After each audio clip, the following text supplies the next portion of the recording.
Hello everyone, कैसे हो आप सब। आई होप आप सब अच्छे होंगे। लास्ट टाइम हमने एट्रीब्यूशन स्टार्ट किया था, तो आज उसके कंपोनेंट और उसकी थ्योरीज पढ़ेंगे। तो स्टार्ट करते हैं आज का वीडियो। देखिए, एटीट्यूड के कंपोनेंट ऑफ एटीट्यूड, या इसे एबीसी मॉडल भी बोल सकते हैं हम, या फिर इसे एटीट्यूड के कंपोनेंट भी कह सकते हैं। फर्स्ट है कॉग्निटिव, सेकंड अफेक्टिव और थर्ड है हमारा बिहेवियरल। कॉग्निटिव संज्ञानात्मक, अफेक्टिव भावनात्मक और बिहेवियरल व्यवहारात्मक। ये तीनों एटीट्यूड के कंपोनेंट हैं। तो first we are discuss about a cognitive. देखिए, कॉग्निटिव में belief about a evaluative attitude, यानी कि कॉग्निटिव कंपोनेंट में क्या आएगा कि हमारा विचार, हमारे बिलीफ जो हमने किसी पर्टिकुलर ग्रुप्स या इंडिविजुअल पर्सन या किसी भी जो हमने जिसके बारे में हमने एटीट्यूड बनाया है उसके प्रति हमारा क्या विचार है, हम क्या सोचते हैं, जो भी हमारा एटीट्यूड का जो ऑब्जेक्ट है उसके बारे में हम कैसा सोचते हैं, हमारा विचार क्या है। ठीक है। और अफेक्टिव के अंदर emotions, feeling, mood, association with attitude object. अब अफेक्टिव के अंदर क्या होगा कि जो भी हमारा एटीट्यूड ऑब्जेक्ट है ना, उसके प्रति हमारी कैसी फीलिंग है, हम कैसा फील करते हैं, हमारे इमोशन कैसे है, और या फिर हमारा मूड कैसा होता है, जिसके बारे में हमने अपना एटीट्यूड बनाया है ना, उसके लिए हमारा इमोशन कैसे है, हमारी फीलिंग कैसी है, या फिर हमारा मूड कैसा है। और थर्ड है हमारा बिहेवियरल। अब बिहेवियरल में क्या है कि जो भी हमारा एटीट्यूड ऑब्जेक्ट है उसको लेकर हम कैसे रिस्पॉन्स करते हैं, कैसे हम उनके साथ बिहेव करते हैं, वही हमारा बिहेवियरल कंपोनेंट हो जाएगा। ठीक है। अब इसको एक एग्जांपल के थ्रू समझते हैं। फर्स्ट है ना, जैसे कि कॉग्निटिव कंपोनेंट में क्या हो जाएगा कि बिलीफ। अब गांव वालों के लेकर आपका क्या बिलीफ बना हुआ है, क्या बिलीफ बना हुआ है। कॉग्निटिव में क्या आ जाएगा कंपोनेंट में कि बिलीफ, आपका एटीट्यूड ऑब्जेक्ट मान लीजिए कि गांव वाले हैं। ठीक है, गांव के व्यक्ति हैं, तो आपने क्या विचार बनाया हुआ है कि जो गांव वाले पर्सन होते हैं वो, उनमें मैनर्स इतने ज़्यादा नहीं होते। बस आपने अपने अकॉर्डिंग एक विचार बनाया हुआ है कि उनके अंदर इतने मैनर्स नहीं होते, उन्हें पहनने का, ओढ़ने का बिल्कुल भी नहीं पता है, और क्या नाम है, उनकी पर्सनैलिटी इतनी अच्छी नहीं होती, कुछ भी हो वो पहन लेते। आपने एक विचार बना लिया कि जो गांव वाले लोग होते हैं वो अच्छे नहीं होते हैं। ठीक है। एक खाली वैसे ही आप मान लीजिए कि आपने एक एटीट्यूड ऑब्जेक्ट लिया गांव वाले, और उसके प्रति आपने एक बिलीफ बना लिया कि गांव वाले लोग अच्छे नहीं हैं आपके अकॉर्डिंग। ठीक है, आपने एक विचार बना लिया, आपके अकॉर्डिंग है ये। देखिए, सबका इंडिविजुअल व्यू ऑफ पॉइंट होता है, किसी को बहुत अच्छे लगते हैं, किसी को क्या पता मे भी नहीं लगते हो। ठीक है, तो आपने एक बिलीफ बना लिया कि गांव वाले लोगों के लिए आपने बिलीफ बनाया कि वो अच्छे नहीं होते। ठीक है, सपोज कर लिए, मान लीजिए। ठीक है। और अफेक्टिव में आपकी क्या इमोशंस हैं गांव वालों को लेकर। ठीक है, आप यानी कि आप क्या फील करते हो गांव वाले लोग को लेकर, या किसी लड़की, गांव वाली लड़की ले लेते हैं हम। ठीक है, गांव वाली लड़की के प्रति क्या फीलिंग करते हो आप। और ठीक है, यानी कि आप उसको देखकर आपको या तो अच्छा लगता है बहुत ज़्यादा, या फिर बुरा लगता है कि ये क्यों आ गई यहाँ पर, या तो बहुत अच्छा आप खुश फील करोगे, या ये देखोगे कि क्यों आ गई यहाँ पे, या नहीं आना चाहिए था, या आपको इरिटेशन हो जाते उसको देखकर जब भी है। ज़्यादातर देखा जाता है ना, कोई शहर की लड़कियाँ होती है तो गांव वाली लड़कियों को देखकर ज़्यादा एटीट्यूड दिखाना स्टार्ट कर देती है अपना, या फिर उनको इतना भाव नहीं देती है, या अपने साथ मतलब बातचीत करना भी नहीं करती भी नहीं है। और उनकी फीलिंग्स क्या हो जाएगी, इरिटेशन फील करेंगी वो। जब भी वो वहाँ पर आएंगी तो उनको अजीब सी फीलिंग होगी कि क्यों यहाँ पर आ गई, उन्हें अच्छा फील नहीं होगा, मूड कैसा हो जाए, मूड कैसा हो जाए, उनका मूड अपसेट हो जाएगा। ठीक है, ये फीलिंग हो जाती है, ये अफेक्टिव कंपोनेंट हो जाएगा। नेक्स्ट हमारा बिहेवियरल। अब बिहेवियरल में क्या हो जाएगा, वो रिस्पॉन्स करेगा, यानी बिहेव करके दिखाएगा। कि सपोज कीजिए आप कैंटीन में बैठे हुए हो, तो वो गांव वाली लड़की आपके कैंटीन में एंटर कर लेती है। आप फीलिंग में आप फील करते हो कि ये यहाँ पर क्यों आ गई ना, आप तुरंत उस लड़की को देखकर सैड हो जाते हो, ये यहाँ पर क्यों आ गई। ठीक है, और फिर यहाँ पर आपने फील किया उसके लिए क्यों आ गई वो यहाँ पर, और आपका मूड जो अपसेट हो जाता है उसको देखकर। तो बिहेवियरल में क्या करोगे आप, बिहेवियर में रिस्पॉन्स करोगे, एज एक्शन आप करके दिखाओगे। सपोज कीजिए वो लड़की आपके पास आकर बैठ जाती है जिसे आप पसंद नहीं करते, आपने जिसके बारे में एक एक बिलीव बनाया था कि गांव वाली लड़कियां मुझे पसंद नहीं होती, इतनी अच्छी नहीं होती, तो जो आपने बिलीव बनाया था यहाँ पर, उसके प्रति आप एक्शन करना स्टार्ट कर देते हो। सपोज कीजिए वो आकर आपके पास बैठ गया, आप तुरंत उस सीट से उठ जाते हो या सीट चेंज कर लेते हो, या आप या फिर अपनी बोतल्स उसके साथ शेयर नहीं करते हो, खाना शेयर नहीं करते हो, या उठ के वहाँ से चले जाते हो। ठीक है, ये हो जाता हमारा बिहेवियरल कंपोनेंट। देखिए कॉग्निटिव में सिर्फ बिलीव था, एक बिलीफ होता हमारा, एक विचार बनाया हुआ है एज अ, बस मान लीजिए आप, ठीक है, हमने एक विचार बना, किसी भी पर्सन ने एक विचार बनाया, उसका एटीट्यूड ऑब्जेक्ट था जो भी, उसके प्रति उसने इवैल्यूएशन किया, उसके प्रति एक विचार बनाया, उसमें बिलीफ बनाया कि गांव वाली लड़कियां जो अच्छी नहीं होती है। ठीक है, और इफ़ेक्टिव में उसने फीलिंग बना ली कि मुझे जब भी मुझे देखती हूँ या उसके बारे में सुनती हूँ तो मुझे कैसा फील होता है, कैसा मुझे महसूस होता है। ठीक है, या मुझे अच्छा नहीं लगता, या मैं अपसेट हो जाती हूँ। ठीक है, अब बिहेवियरल में क्या करेंगे, आप एज अ एक्शन करना स्टार्ट कर देंगे। यानी जब भी वो लड़की आपके पास आई, गांव वाली लड़की किसी शहर वाले लड़के के पास आई, तो उसने क्या करा, जस्ट अपना जो है जस्ट अपनी सीट चेंज करके चली गई, या फिर अपने बोतल्स से पानी शेयर नहीं करती या खाना शेयर नहीं करती है। ठीक है, ये वाला बिहेवियर एज जो बिहेव करे ना, एक्शन ले, वो हमारा बिहेवियर कंपोनेंट हो जाता है। ठीक है, ये तीनों हो गए होंगे आपको क्लियर। कॉग्निटिव, इफेक्टिव में इफेक्टिव तो प्रभाव होता है किसी भी चीज़ का, अफेक्टिव भाव होता है। ई आ जाए जहाँ पर, इफेक्टिव ना, इफेक्टिव ये तो प्रभाव होता है, किसी चीज़ का प्रभाव पड़ना, इफेक्ट पड़ना। और ए यहाँ पर ना अफेक्टिव, भाव, इमोशंस, भाव या इमोशंस, यहाँ पे इफेक्टिव में इमोशंस आ जाएंगे, हमारी फीलिंग्स, मूड, कैसा हम फील करते हैं। जब भी वो हमारे पास आकर बैठी तो हमने कैसा महसूस किया, इरिटेशन होना स्टार्ट हो गई, इरिटेट हो जाती हूँ, गुस्सा आना, या तो फिर मेरा गुस्से का लेवल, जो मेरा गुस्सा है मुझे बहुत ज़्यादा आना स्टार्ट हो जाएगा कि ये मेरे पास आकर क्यों बैठ गई। और बिहेवियर में मैं वहाँ से उठकर, या तो मैंने सीट ही चेंज कर ली अपनी। ठीक है, सीट चेंज कर लेना, रिस्पॉन्स करना, रिस्पॉन्स किया, एक्शन किया यहाँ पर। ठीक है, यहाँ पर क्या किया मैंने, एक्शन किया। ठीक है, अब देखिए कॉग्निटिव के अंदर आता है हमारा स्टीरियोटाइप। ठीक है, और अफेक्टिव में आता है हमारा प्रिजुडाइज, और बिहेवियरल में आता है हमारा डिस्क्रिमिनेशन। ठीक है, अब स्टीरियोटाइप हिंदी मीनिंग रूढ़िवाद, प्रिजुडाइज हिंदी मीनिंग पूर्वाग्रह, डिस्क्रिमिनेशन हिंदी मीनिंग भेदभाव। ठीक है, देखिए स्टीरियोटाइप है ना, क्या है कि बिलीफ, एक हमारा विचार होना, वो ही सेम है कॉग्निटिव वाला, कि हमारा विचार होना टू अवर्ड, कि इसके प्रति, पर्टिकुलर ग्रुप के प्रति, है ना, किसी पर्टिकुलर ग्रुप के प्रति हमारा क्या विचार है, क्या हमने अपना विचार बना रखा, क्या हमारे बिलीव्स है किसी भी पर्टिकुलर ग्रुप को लेकर।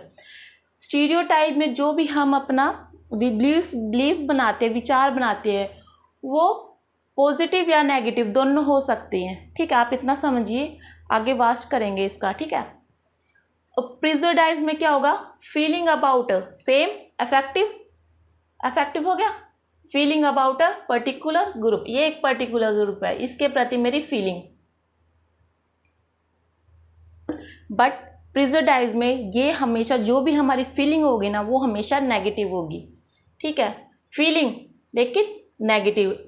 स्टीरियोटाइप कैन बी पॉजिटिव और नेगेटिव। ठीक है, और डिस्क्रिमिनेशन ये भी हमारा नेगेटिव होगा ना, नेगेटिव। एक्शन करेंगे जो किसी पर्टिकुलर ग्रुप को लेकर हम जो एक्शन करेंगे ना, वो भी हमारा नेगेटिव होगा। ठीक है, इतना आप समझ गए।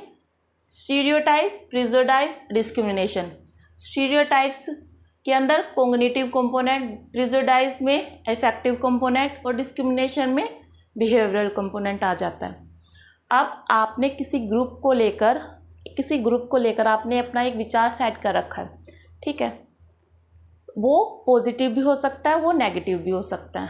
ठीक है, अब जैसे फॉर एग्जांपल मेंस और वुमेन्स, मैन के लिए हमने जो मैन है उनके लिए स्टीरियोटाइप बना रखा कि वो पावरफुल होते हैं। ठीक है, वो डिसीजन जब भी लेते हैं हमेशा राइट होता है उनका डिसीजन लिया हुआ। और वुमेन के ये पॉजिटिव हो गया, मैन के लिए जो था बना रखा था हमने एक स्टीरियोटाइप, एक विचार, वो पॉजिटिव हो गया। और जो वुमेन के लिए बना रखा अपना एक स्टीरियोटाइप, वो क्या होगा कि जो वुमेन्स जो होती है वो कमज़ोर होती है, वीक होती है, ये हमारा एक क्या हो गया ना, वुमेन्स के लिए नेगेटिव हो गया। यानी स्टीरियोटाइप क्या हो सकता है, पॉजिटिव भी हो सकता है, नेगेटिव भी हो सकता है। लेकिन प्रेजुडाइज क्या होगा, ये हमेशा नेगेटिव ही होगा। जैसे कि कास्ट को लेकर हमारी क्या फीलिंग होती है ना, जो जैसे शूद्र को लेकर, दलित वर्ग को लेकर हमारी क्या फीलिंग है, जो अपर क्लास वाले लोग होते हैं वो लोअर क्लास को लेकर उनकी कैसे फीलिंग्स होती है, वो हमेशा नेगेटिव ही होगी। अपर वालों की हमेशा नेगेटिव ही फीलिंग्स होगी लोअर क्लास को लेकर, ठीक है। प्रेजुडाइज हो गया, वो हमारा फीलिंग्स आ गई इसके अंदर हमारी, ठीक है, कि हमेशा नेगेटिव होगा अपर क्लास को लेकर हमारी अपर क्लास की फीलिंग्स जो होती है नेगेटिव, लोअर क्लास के लिए वो हमेशा नेगेटिव होगी ना, वो उनको हमेशा तुच्छ समझेंगे, ठीक है, अच्छा महसूस नहीं करेंगे उनके साथ, उनके अंदर वो बोलेंगे ये अच्छे लोग नहीं होते हैं, ये सब कुछ सोचेंगे, ठीक है। अब डिस्क्रिमिनेशन में ये भी एक्शन क्या करेंगे, जैसे दलित वर्ग को पहले क्या किया जाता था कि उन्हें मंदिरों में एंटर करने या प्रवेश करने की अनुमति नहीं होती थी। ये भी बिहेवियरल कंपोनेंट हो गया हमारा, यानी दलित वर्गों को मंदिरों में एंटर करने नहीं दिया जाता था, या फिर कुओं में से पानी पीने के लिए उन्हें मनाही थी, वो नहीं भर सकते थे या नहीं पानी पी सकते थे। ये हमारा क्या होगा, डिस्क्रिमिनेशन होगा, रूढ़िवादी है, ये चलती आ रही है, अब कहीं ना कहीं ख़त्म होती जा रही है धीरे धीरे धीरे धीरे, नहीं कहीं पर होता है, अब आजकल भी होता है, ठीक है। स्टीरियोटाइप एक विचार, किसी भी पर्टिकुलर ग्रुप को लेकर हमारा कोई भी विचार बना हुआ एक सेट पॉइंट है, यानी कि जो गांव वालों के लेकर हमारा क्या विचार, हमने एक सेट बना रखा है कि वो लोग क्या है, इतने वो नहीं होते हैं ना, क्या बोलते हैं, मतलब इतने इंटेलिजेंट नहीं होते हैं ना, वो अच्छे से बिहेव करना नहीं आता, उनकी पर्सनैलिटी अच्छी नहीं होती, गांव वालों की पर्सनैलिटी इतनी अच्छी नहीं होती है, तो ये हमारा एक स्टीरियो बना हुआ है, एक विचार बना हुआ है। या फिर दलित वर्ग को लेकर हमारा एक विचार बना हुआ होता है, या वुमेन को लेकर, वुमेन जो होती है वीक होती है, वो इतनी स्ट्रॉन्ग नहीं होती, इमोशनली होती है वो ज़्यादा, वो अच्छे से डिसीजन ले नहीं पाती, ये हमारे एक विचार बने हुए, वो स्टीरियोटाइप हो जाएगा। प्रेजुडाइज हमारी फीलिंग्स, वुमेन्स को लेकर हमारी क्या फीलिंग्स बनी हुई है कि किसी कहीं भी सोसाइटी में अगर जहाँ मेंस ज़्यादा है और वहाँ पे जो वुमेन्स जो है वो कम है, तो वहाँ जितने भी मेंस हो उनके प्रति क्या फीलिंग रहेंगे वुमेन्स को लेकर, तो वो फीलिंग्स हो जाती है हमारी। या किसी गांव वाले, शहर वाले लड़की गांव वाले को लेकर उसकी क्या फीलिंग्स रहेगी, या उसका मूड कैसा बन जाएगा जब भी वो उसके पास आएगी, तो वो फीलिंग्स, उसके इमोशंस कैसे इमोशन करेगी, उसे वो सैड हो जाएगी, अपसेट हो जाएगी, ठीक है, ये उसके इमोशंस हो जाएंगे। अब डिस्क्रिमिनेशन में क्या हो जाएगा, एक्शन करना स्टार्ट कर देंगे, दलित वर्गों को पानी पीने नहीं दिया जाएगा, या वुमेन्स को आगे प्रमोट नहीं किया जाएगा, वो आगे नहीं जा सकती, ठीक है। वो एक्चुअल में जो बिहेवियर कंपोनेंट होता है ना, वो वहाँ डिस्क्रिमिनेशन में आ जाता है, ठीक है। अब आता है, देखिए ये तो हमारा हो गया कंप्लीट यहाँ तक ABC मॉडल, ठीक है, यहाँ तक ABC मॉडल है कंपोनेंट ऑफ एटीट्यूड के। अब क्या आता है इसी के अंदर है ना, स्टीरियोटाइप के अंदर है ना, ये क्वेश्चन आ चुका पेपर में, जेंडर स्टीरियोटाइप, यानी जेंडर, वुमेन और मैन को लेकर जो हमारे विचार बने हुए हैं ना, वो जेंडर स्टीरियोटाइप वो आते हैं इसके अंदर। जैसे मेंस जो होते हैं, जैसे मैंने पहले बता चुकी हूँ मैं आपके, पावरफुल माने जाते हैं, वो जो डिसीजन लेते हैं वो हमेशा राइट होते हैं, प्रॉब्लम सॉल्व कर लेते हैं जल्द से जल्द, इतने इमोशंस नहीं होते, जहाँ इमोशनल नहीं होते वो, ठीक है, वो स्ट्रॉन्ग होते हैं, इमोशनली स्ट्रॉन्ग होते हैं। और वुमेन्स के लिए मैंने क्या विचार बना रखे, इमोशन, वो वीक होती है, ठीक है, लविंग होती है, ज़्यादा केयरिंग करने वाली होती है, इतने गुड डिसीजन नहीं ले पाती, क्योंकि कई बार वो अपने इमोशंस में बह जाती है, इमोशंस में बहकर एक गुड डिसीजन नहीं ले पाती है ना, ये हो जाता हमारा स्टीरियोटाइप जेंडर्स को लेकर, मेंस या वुमेन्स के लेकर जो भी विचार बने हुए वो, ठीक है, जेंडर स्टीरियोटाइप्स जाता है। अब इसके अंदर ना 2 पॉइंट आएंगे, एक तो ग्लास सीलिंग इफेक्ट और ग्लास क्लिफ इफेक्ट। देखिए ग्लास सीलिंग्स मतलब टॉप, सीलिंग्स मतलब टॉप या छत, जो हमारी छत होती है ना घरों की, या जो टॉप होती है ना, सीलिंग्स मतलब टॉप लगा लीजिए, टॉप या छत, ठीक है, रूफ हो, हाँ छत हो जाएगी हमारी, ठीक है। इसमें क्या, ग्लास मतलब कांच और इफेक्ट प्रभाव। अब इसका क्या मीनिंग होगा कि जहाँ पर भी ये देखा जाता है कि प्रमोशंस किया जाए तो ज़्यादातर मेंस को प्रमोट किया जाता है, ठीक है, जबकि एबिलिटी दोनों की इक्वल होती है, मेंस में भी उतनी एबिलिटी होती है, वुमेन्स में भी, लेकिन मेंस को ज़्यादा प्रमोट किया जाता है टॉप लेवल पे हमेशा। जैसे किसी कंपनी को सीईओ बनाना है तो वो ज़्यादा से ज़्यादा अपने मेंस को बनाएंगे एज़ कम्पेयर टू वुमेन को इतना प्रमोट नहीं करेंगी, एक हायर अथॉरिटी के लिए या फिर टॉप लेवल के लिए प्रमोट नहीं करेंगे, वो मेंस को ज़्यादा प्रमोट करेंगे, ठीक है। ये हो जाता है ग्लास सीलिंग इफेक्ट, यानी कि मेंस को ज़्यादा प्रमोट किया जाता है, उनको ज़्यादा से ज़्यादा अपॉर्चुनिटी दी जाती है एज़ कम्पेयर टू वुमेन को इतनी अपॉर्चुनिटी नहीं दी जाती, ठीक है। वो यूँ सोचते हैं कि भाई वुमेन्स है, वो अच्छे से काम नहीं कर पाएगी, इमोशंस में रहकर वो डिसीज़न नहीं अच्छे से ले पाएगी ना, वो वीक हो, उनकी एक स्टीरियोटाइप बनी हुई है। इसलिए वो सोचते हैं कि जो मैन होगा ना, जो टॉप लेवल पर हमारा जो सीईओ बनेगा, तो उसको ऐसा होना चाहिए, उसके अंदर क्वालिटी वो स्ट्रोंग हो, ना कि वीक हो। अगर वो डिसीजन रहे इमोशंस में होकर ना ले, ठीक है, वो अच्छे से लीड करे। लेकिन लोगों का मानना ये होता है कि वुमेन्स ये सब नहीं कर पाएगी, इसलिए उनको टॉप लेवल पे जाने नहीं दिया जाता और मैन को प्रमोट कर दिया जाता है, ठीक है। ग्लास सीलिंग इफेक्ट हो जाता है। ग्लास क्लिफ इफेक्ट, देखिए क्लिफ का मतलब होता है तीखा, तेज धार वाला, तीखी या खड़ी सीधी चट्टान, ठीक है। क्लिफ मतलब सीधी या खड़ी चट्टान, जो कभी भी ना ऐसे होती है। ये सपोज कीजिए बर्फ़ की चट्टान ले लीजिए, वो एक सीधी लंबी है, स्ट्रेट है, लेकिन उसमें क्लिफ वो है ना तीखी है बिल्कुल ही, और वो इतने चांसेस होते हैं कभी भी वो टूट जाएगी, ठीक है, कभी भी वो टूट सकती है। अब ग्लास क्लिफ इफेक्ट में क्या होगा, वहाँ पर तो क्या होता है ग्लास सीलिंग इफेक्ट में कि वुमेन को आगे नहीं जाने दिया जाता है ना, वुमेन्स को ही प्रमोट नहीं होने दिया जाता टॉप लेवल पे, जबकि वो उनके अंदर भी एबिलिटी होती है। ग्लास सीलिंग इफेक्ट में, ग्लास क्लिफ इफेक्ट में क्या होगा कि इसके अंदर जहाँ ये लगता है कि हम फेल होने वाले हैं, हमें फेलियर्स का सामना करना पड़ेगा, यानी हमारी कंपनी डूबने वाली है, तो हम उसी टाइम पे वुमेन को आगे अपना लीडर बना देते हैं। हाँ, क्या करते हैं, देखिए जब हमें ये फील होता है कि हमारी जो कंपनी है डूबने वाली है, तो हम क्या करते हैं, वुमेन को प्रमोट कर देते हैं, उसको आगे कर देते हैं, उसको लीडर बना देते हैं। वो ये सोचकर उन्हें लीडर बनाते हैं, बाय चांस अगर हमारी कंपनी डूबने वाली है तो हम ये रीज़न दे सकेंगे कि इस कंपनी को एक लेडी ने चलाया, इस वजह से हमारी जो कंपनी डूब गई, हाँ फेल हो गई, ठीक है। यानी कि टॉप लेवल क्यों नहीं, ग्लिफ चट्टान यानी कि चट्टान तीखी खड़ी हुई चट्टान है, ये इसका कभी भी ये टूट सकती है, ठीक है, कभी भी ये टूट सकती है। तो टूटने पे क्या होगा कि वो ऑर्गेनाइजेशन वाले क्या सोचते हैं कि हमारे ऊपर ब्लेम ना आ जाए, तो इसलिए हम वुमेन को प्रमोट कर देंगे, उन्हें लीडर बना देंगे, जितना भी ब्लेम है उनके ऊपर आ जाएगा और हम बच जाएंगे, ठीक है। ये हो जाता है हमारा ग्लास क्लिफ इफेक्ट। दोनों आई होप आपको समझ में आ गए होंगे। ग्लास सीलिंग इफेक्ट में टॉप लेवल पे नहीं जाने दिया जाता, यानी ये जो हमारी छत होती है वो टॉप की होती है, यानी वुमेन को टॉप लेवल पे जाने नहीं दिया जाता, मेन को जाने दिया जाता, उन्हें प्रमोट किया जाता है। और ग्लास क्लिफ मतलब तीखा होता है ना, खड़ा सीधा पार्ट जो होता है ना वैसा, और जिसमें हमेशा ये डर बना रहता है कहीं ना कहीं वो टूट जाए, यानी कहीं ना कहीं कंपनी वालों को ये डर बना हुआ रहता है कि हमारी कंपनी डूब ना जाए। अगर डूबने वाली होती है तो वुमेन को प्रमोट कर लेते हैं, उन्हें लीडर बना देते हैं, ताकि अगर हमारी कंपनी को लॉस हुआ है, लॉस हो जाए, तो हम उनका वुमेन के ऊपर सारा ब्लेम डाल दें कि इनकी वजह से ऐसा हुआ, और ताकि हम बच जाए, ठीक है।